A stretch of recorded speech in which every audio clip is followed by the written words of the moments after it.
हाँ, नमस्कार दोस्तों, हमारे YouTube चैनल में आपका स्वागत है। कैसे हैं आप? आई होप बढ़िया होंगे, मस्त होंगे। देखिए, आज एक जो वीडियो लेके आए हैं वो एक डिफरेंट टाइप का वीडियो है। आज कोई रिपेयरिंग वगैरह से रिलेटेड नहीं है। आज हम आपको बताएंगे जो मल्टीमीटर के बारे में। जो डिजिटल मल्टीमीटर है वो कैसे यूज में लेते हैं। जो ये लिखे हुए हैं, कॉलम्स वगैरह बनाए हुए हैं, इनका क्या यूज है। क्योंकि रिपेयरिंग तो बाद की बात है, जो कंपोनेंट टेस्टिंग वगैरह जो भी हम करते हैं उसका हमें बेसिक आइडिया होना ज़रूरी है कि मल्टीमीटर का कैसे यूज़ करते हैं। ठीक है, आपको इसका यूज़ पता चल जाएगा तो आप आगे काम कर पाएंगे, इसके बिना काम नहीं कर पाएंगे। ठीक है, बाकी जो नॉर्मल यूज़र वगैरह हैं या नॉर्मल लोग हैं जो टेक्निकल नहीं है, वो भी उनके लिए भी ये वीडियो लाभदायक रहेगा।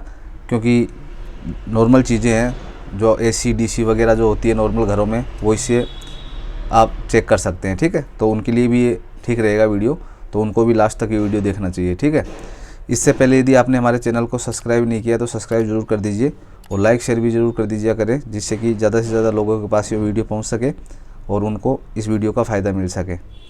ठीक है दोस्तों, तो अब बात करते हैं डिजिटल मल्टीमीटर के बारे में। सबसे पहले बात करते हैं कि इसको मल्टीमीटर क्यों बोलते हैं। ठीक है, इसको मल्टीमीटर क्यों बोलते हैं। देखिए, हमने देखा है, पहले भी हमने वीडियो बनाया इससे पहले, कि जो करंट होता है उसको एमीटर द्वारा मापा जाता है। ठीक है, एमीटर होता है, वो एमीटर द्वारा मापा जाता है।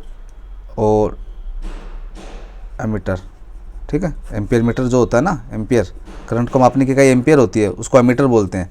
ठीक है, जो मीटर को एमीटर बोलते हैं या एम्पियर मीटर बोल सकते हैं। ठीक है, इसके अलावा दो वोल्टेज होते हैं, वोल्टेज को वोल्ट मीटर द्वारा मापा जाता है। ठीक है, और जो एक रेजिस्टेंस होता है, ठीक है, रेजिस्टेंस जो किसी भी सर्किट का रेजिस्टेंस है या एक कंपोनेंट भी रेजिस्टेंस होता है, जो देखिए ये है, इसको मापते हैं, उसको बोलते हैं ओम मीटर बोलते हैं। क्योंकि रेजिस्टेंस को मापने की इकाई ओम होती है और जिस मीटर से मापा जाता है उसको ओम मीटर बोल देते हैं। ठीक है, तो एमीटर, वोल्ट मीटर और एमीटर और वोल्ट मीटर, और ये होगा एक ओम मीटर। तीन टाइप के मीटर हो गए। एक तो जो करंट को मापने की जो इकाई है एम्पियर, तो एम्पियर मीटर भी इसको बोल सकते हैं।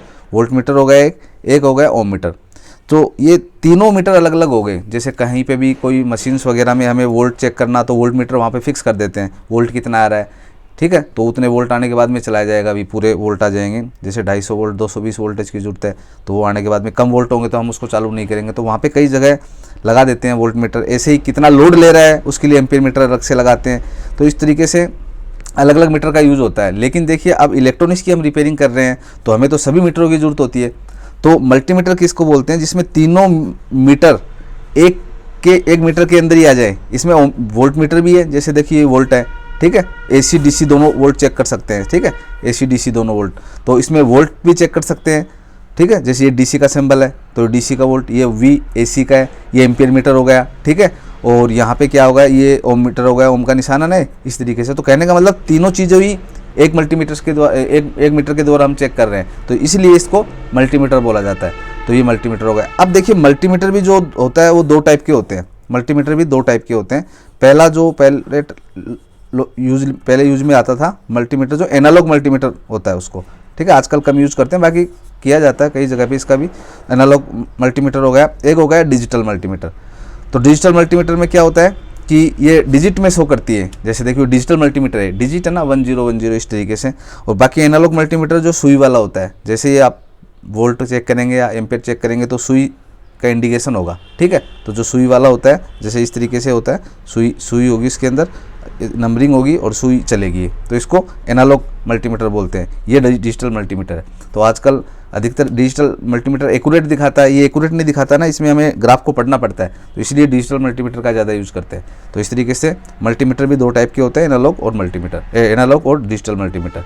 ठीक है दोस्तों, अब बात करते हैं कि इस डिजिटल मल्टीमीटर का यूज़ कैसे करेंगे हम। तो डिजिटल मल्टीमीटर का यूज़ पे देखिए अब बात करेंगे। मैंने आपको बताया कि वोल्ट इससे चेक होगा। तो देखिए, वोल्ट दो टाइप के होते हैं, DC वोल्टेज और AC वोल्टेज। ठीक है, तो यहाँ ये DC का सिंबल होता है, जैसे सीधी लाइनिंग होती है ना, जैसे इस तरीके से लाइनिंग होती है। ठीक है, इस तरीके से। ठीक है, वो DC इस तरीके से होती है, वो AC, ये AC का सिंबल होता है। ठीक है, इस तरीके से। ठीक है, और DC क्या होती है, वो सीधी लाइन कर देते हैं या इस तरीके से कर देते हैं। ठीक है, जैसे यहाँ पे क्या हुआ है, ये DC है, ये AC है। अब देखिए, यहाँ पे ये दो पॉइंट क्यों दिए हैं? 2 पॉइंट का मतलब ये होता है कि ये ऑटोमेटिकली सेट होने वाला मल्टीमीटर नहीं है, इसको हमें मैनुअली सेट करना पड़ेगा, ठीक है, क्योंकि ये सस्ता मल्टीमीटर है, जो सीखने वाले बिगिनर्स होते हैं वो इसी का यूज़ करते हैं। इसलिए हमने इस मल्टीमीटर को चूज किया है इस पे वीडियो बनाने के लिए, क्योंकि महंगा मल्टीमीटर हर कोई खरीद भी नहीं पाता है, या बिगिनर्स वगैरह होते हैं सीखने वाले तो इस मल्टीमीटर पे काम करते हैं, इसलिए हमने इसका वीडियो बनाया। बाकी ये समझ जाएंगे तो आप सभी मल्टीमीटर वगैरह पे काम कर सकते हैं, जैसे हम इस मल्टीमीटर का यूज़ कर सकते हैं, सानवा मल्टीमीटर का, ठीक है, कॉस्टली आता है 7-8 हज़ार रुपये का, ठीक है। तो बाकी हमने चूज इसलिए ये बता रहे हैं क्योंकि हर किसी के पास ये अवेलेबल हो जाता है, ठीक है। अब देखिए यहाँ पे क्या है कि जैसे 200 और 700 वोल्ट का मतलब क्या होता है, जैसे एसी वोल्ट की बात करें, 200 का मतलब है यदि आपको ये कन्फर्म है कि यहाँ 200 वोल्ट से कम आ रहे हैं, जैसे कहने का मतलब 20 वोल्ट आ रहे हैं, 40 वोल्ट आ रहे हैं, 50 वोल्ट आ रहे हैं, फिर आपको आइडिया है सर्किट में यहाँ 12 वोल्ट मतलब कोई 100 वोल्ट आ रहे हैं एग्जाम्पल, तो उसे 120 आ सकते हैं, 110 आ सकते हैं, ठीक है, या 80 आ सकते हैं। तो यदि 200 से कम वोल्टेज चेक करना है आपको तो यहाँ पे करना होगा आपको। यदि यहाँ पे 250 वोल्टेज चेक करेंगे तो एक्यूरेंसी गड़बड़ हो जाएगी, सही नहीं दिखाएगा और मल्टीमीटर खराब भी हो सकता है। तो और यदि आपको मान लो हमारे घर में 220 वोल्टेज आते हैं, आपको चेक करने हैं, तो कहाँ करना है? 700 पे करना है, क्योंकि 200 तो क्या हो गया, कम हो गया, तो आपको 220 आ रहे हैं वहाँ पे हमें आइडिया है, तो 200 पे नहीं करना है, 700 पे करना होता है। तो रेंज हमें सेलेक्ट करनी है कि कितना वोल्ट आ रहे हैं। तो जैसे मान लो 300 वोल्ट चेक करना, 400 करना है, तो ये 750 पे रहेगा, ठीक है। मान लो कहीं पे 1000 वोल्ट आ रहा है तो इस मल्टीमीटर से नहीं होगा, क्योंकि इसकी रेंज ही 750 है, ठीक है। तो ये हो गई एसी वोल्ट की बात। इधर क्या है? DC voltage. तो जैसे 200 मिली वोल्ट, 2000 मिली, 20 वोल्ट, 200 वोल्ट, 1000 वोल्ट, ये भी वही चीज़ है। सपोज कीजिए कहीं पे सर्किट पे हमें 12 वोल्ट चेक करने हैं, तो 20 पे करना है हमें, नहीं कि 200 पे, क्योंकि 200 पे करेंगे तो एक्यूरेंसी में दिक्कत आएगा, इधर ये 0 आएगा इसके पहले, इस तरीके से कुछ होता है। तो आप क्या करेंगे, इसको 20 पे करेंगे। सपोज कीजिए आपको 150 वोल्ट चेक करने हैं कहीं पे सर्किट में, तो आपको 200 पे करना है, न कि 20 पे। 20 पे करेंगे तो सही नहीं कर पाएगा, एक दिखा देगा, मल्टीमीटर भी खराब हो सकता है। कहीं पे जैसे 400 वोल्टेज आ रहे हैं तो आपको 1000 पे करना है, मतलब मैक्सिमम करना है उस वोल्ट से ज़्यादा पे, न कि कम पे करना जितना चेक कर रहे हैं, ठीक है। तो इस तरीके से ये वोल्ट मीटर हो गया, ये एसी और डीसी दोनों के हो गए, ठीक है। तो इसे कौन सा चेक करना, तभी इसको घुमा घुमा के सेट करता है रिपेयरिंग करने वाला, जो यूज में लेने वाला। जैसे डीसी पे करना है तो 12 वोल्ट चेक करना तो 20 पे करना है, 300 करना है तो फिर 1000 पे करना है, ठीक है। और ये ऑफ का ऑप्शन है बीच वाला, ऑफ करना है, मल्टीमीटर को ऑफ करके छोड़ना चाहिए। यदि ऑफ करके नहीं छोड़ेंगे तो ये क्या है, बैटरी इसकी लो हो जाएगी, क्योंकि ऑटोमेटिक नहीं है, इसके अंदर एक बैटरी होती है 9 वोल्ट की, वो फिर आपको दोबारा डालनी पड़ेगी। तो ये वोल्टेज की बात हो गई, ऑफ की बात हो गई। इधर क्या है कि ये हो गया एम्पियर मीटर, ठीक है, ए से प्रदर्शित करते हैं, मतलब हम एम्पियर चेक करेंगे तो यहाँ करना है। सेम वैसी चीज़ यहाँ रहेगी, जैसे मान लो हमें 100 मिली एम्पियर करना है तो 200 पे करना है, ठीक है। अब जैसे मान लो ये 20 एम, ये क्या है, ये माइक्रो एम्पियर, ठीक है। तो केस ना करना, इधर से है, देखो इसमें ये माइक्रो, ये फिर 20, ये 200 मिली एम्पियर। तो जैसे बढ़ता है, एम्पियर क्या है कि एक बड़ी इकाई है, कहने का मतलब एक एम्पियर भी बहुत बड़ी चीज़ होती है, ठीक है, कहने का मतलब। तो कहने का मतलब ये मिली में ही होते हैं, मिली में, माइक्रो में, इसलिए ये छोटे ऑप्शन दे दिए इसके अंदर। बाकी जैसे हमें 1 एम्पियर चेक करना है तो 10 वाले पे हमें सेट करना पड़ेगा। यदि 5 करना है तो यहाँ करना, 10 तक यहाँ करना है, बाकी मिली में करना है तो यहाँ पे सेट कर लेना है, ठीक है। 10 से ऊपर इस मल्टीमीटर में नहीं होगा। एक चीज़ तो ठीक है, ये आपके क्लियर होगी। इससे पहले देखो एक चीज़ और मैं बता देता हूँ, यहाँ पे 3 होल दिए हैं, उसका क्या यूज है। होल का यूज ये है कि जैसे ये तो क्या हो गया, ग्राउंड कॉमन हो गया, ये तो हो गया कॉमन, ठीक है। इसके अलावा इसको चेंज करना पड़ता है किस कंडीशन में, यदि हम वोल्टेज चेक कर रहे हैं, जैसे वोल्टेज चाहे एसी करो चाहे डीसी करो तो यहाँ पे रहेगा, जैसे लिखा हुआ है ओम्स देखिए ये है, ओम्स चेक करेंगे तो यहाँ पे रहेगा, क्योंकि ओम्स अभी हम बताने वाले हैं इसके बारे में भी। तो ओम्स ये मिली एम्पियर, यदि इस ऑप्शन पे आपको चेक करना है कभी तब भी यहाँ पे रहेगा। लेकिन आपको 1, 2, 5, 10 एम्पियर, ज़्यादा एम्पियर पे चेक करना है, कहने वाला इस वाले ऑप्शन पे ये मल्टीमीटर की ये प्रोब रहेगी, तब आपको यहाँ पे हटा के यहाँ पे लगाना है, क्योंकि ये ज़्यादा एम्पियर है, ये यहाँ पे ही काम करेगा, यहाँ पे जल जाएगा मल्टीमीटर। तो कहने का मतलब ये है कि आपको जब ज़्यादा इस ऑप्शन पे रहेगा कभी भी मल्टीमीटर, तभी यहाँ पे एक कंडीशन में यहाँ पे ये प्रोब रहेगी, बाकी कोई भी कंडीशन में इस मल्टीमीटर में ये यहाँ पे रहेगी हमेशा। और यहाँ पे यदि मल्टीमीटर करेंगे आप 2, 4, 5 एम्पियर चेक करना है तब यहाँ रहेगा, मिली में भी रहेगा तो भी यहाँ रहेगा, ठीक है। बाकी एक ही कंडीशन में यहाँ पर ये प्रोब लगाएंगे, बाकी कॉमन वाली कॉमन पे रहेगी ग्राउंड की। इधर देखिए हमारा यूज का, जैसे यहाँ पे बजर होता है, बजर या डायोड टेस्ट करने के लिए होता है। जैसे बजर का मतलब जैसे कंटिन्यूटी चेक करना है हमें, कोई वायर है ये टूटा हुआ है या नहीं टूटा हुआ आपस में, ठीक है, तो इसको बजर बोलते हैं, ठीक है। जैसे इस तरीके से कंटिन्यूटी चेक करना, देखो बीप की साउंड आती है इसमें। तो जैसे कोई वायर है ये इंटरनली टूटा हुआ है नहीं टूटा हुआ है, तो आप जोड़ के इस तरीके से इसका रेजिस्टेंस चेक कर सकते हैं, बजर से चेक कर सकते हैं बीप, ठीक है। या इधर हम डायोड का निशान है, तो ये देखो डायोड हमें चेक करना होता है, ठीक है, तब भी हमें ये इस रेंज पे करना है। और जो ट्रांजिस्टर है या मोसफेट है सब इसी पे डायोड के रेंज में होंगे, ट्रांजिस्टर मोसफेट वगैरह है, ठीक है। और कंटिन्यूटी चेक करनी है तभी भी इसी मोड पे होगा। तो यहाँ पे सैंपल दिया हुआ ना, ये कंटिन्यूटी का और डायोड का। तो यहाँ पे मोसफेट ट्रांजिस्टर सब डायोड ही होते हैं ना, इंटरनली उसके पीएन जंक्शन वगैरह ही होते हैं, इस कारण से यहाँ पे डायोड की रेंज पे करते हैं।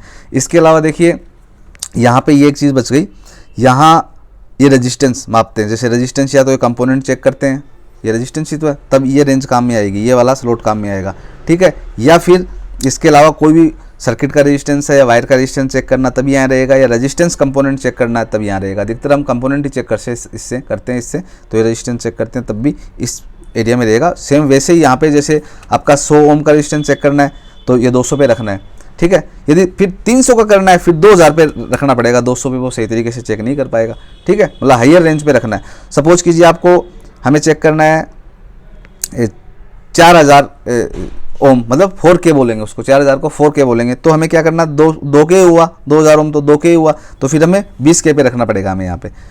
सपोज करो 100K करना है तो 100K तो 20K नहीं कर पाएगा, क्योंकि हायर पे रखना है, 20K पे तो कम रेंज होगी ना उसकी, तो इस पे 200K पे करना पड़ेगा हमें, यदि 100 करना है या 150K चेक करना है। इसी तरीके से 2000K होगा, यदि 1000K का रेजिस्टेंस चेक करना है तो यहाँ पे करना आपको। तो कहने का मतलब हायर पे रखना है, लोअर पे नहीं। हाँ, तो देखिए दोस्तों यहाँ पे क्या है, इसका यूज़ होता है जैसे ट्रांजिस्टर की एक तरीके से गुणवत्ता बोल सकते हैं, उसको चेक करने के लिए होता है। NPN और PNP की जो होता है उसके लिए यहाँ पे मल्टीमीटर को HFE पे सेट करना पड़ता है, और ये वाला जो हो गया फ्रीक्वेंसी का हो गया, ये HFE पे सेट करके फिर यहाँ पे ट्रांजिस्टर को लगाया जाता है। उससे इसके वैल्यू के आधार पे उसकी गुणवत्ता को पता कर सकते हैं। इसके लिए हम थोड़ा डिटेल से एक अलग से वीडियो बनाएंगे जो आसानी से आप समझ सके, क्योंकि इसका यूज़ क्या कर सकते हैं कि हर टेक्नीशियन को इतना काम नहीं पड़ता है, इसलिए इसका अलग से बनाएंगे।